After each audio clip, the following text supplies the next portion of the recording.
right, we're back at it. We got another case study. This is a banking client. Okay, so they do marketing for banking.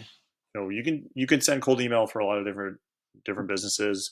While I tend to sometimes work with marketing agencies, I don't always work with marketing agencies. These are just two of my earliest clients that we've tweaked their offers this year and seen success. So that's why we're talking about it. So first of all, this is marketing agency for banking. Incredibly difficult. Okay, so getting people in the banking industry on a meeting to talk about marketing is not the easiest. Okay, it's not impossible, but it's not an easy ask. Okay, they are not waiting for people to email them. Okay, and then on top of that, the email security for financial industries is tough. You can get through it, but it's tough. Okay, so let's talk about why it works. Okay, so it works because the client is very heavily involved in the email copy. They know the industry very well. They go to conferences, they speak at conferences, and so therefore I let them take the lead on the copy. They were very willing to do that, so it works out. They're willing to test different CTAs, so that's awesome. Okay, so they also have a very good case study in the specific niche offer that they are putting out on email, where they are the top 3% from ad performance for that particular niche and how they do things. So that's impressive. They also have some proprietary technology that I won't speak about, but that is a competitive advantage. Okay, so a couple of issues. Incredibly seasonal. Okay, those industries are not going to make any decisions or do any planning until Q4. Okay, so we have a very short window to reach what is a pretty small TAM. Okay, so we sent pretty high volume while we were still testing in a very short amount of time and during a tough season, Q4. So if you can imagine a bank, Q4, part of the bank is wrapping up the year, the other part of the bank is planning. Okay, so not the easiest send, but it's just what we did, and we tested it out, and it was successful and exceeded their expectations where they were happy. And we'll talk about that in a second. So very small TAM for the type of people that they want to reach. And they target not all financial institutions, a very small subset of financial institutions. They previously had somebody sending cold email. Okay, they got them one meeting over the course of 12 months. Okay.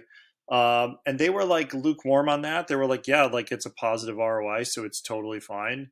And it was pretty low maintenance on their end. So they were happy, but they wanted obviously to do better.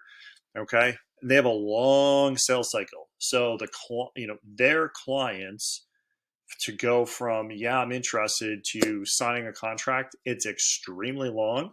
And there's a lot of people involved. Like, these are sales cycles that last months.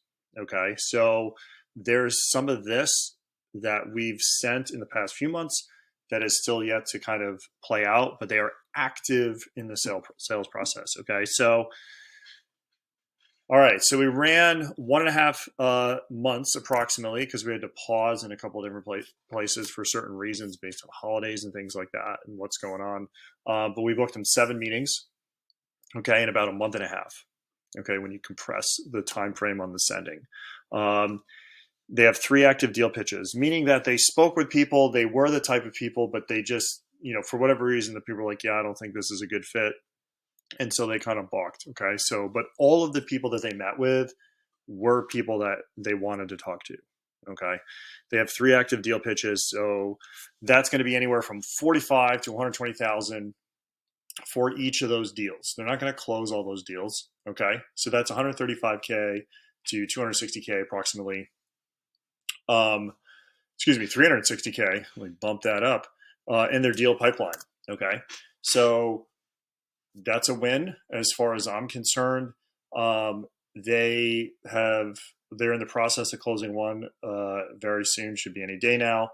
And the other 2, they oftentimes, this particular industry, they will have a conversation with someone Q1, Q2, won't decide until Q3 or Q4. So this is a long game for them, but they're really happy with it. So for them, if they close one deal, they're looking at a 12x ROI on their spend with me. And we're spanning into other markets that they saw success with. They do marketing for other industries. They just wanted to start with this one. And so we're going to expand other campaigns into other industries spread out their TAM so we can send a higher volume and book them more meetings with people that they want to talk to. So hopefully you find this helpful. Have a good one. Thanks.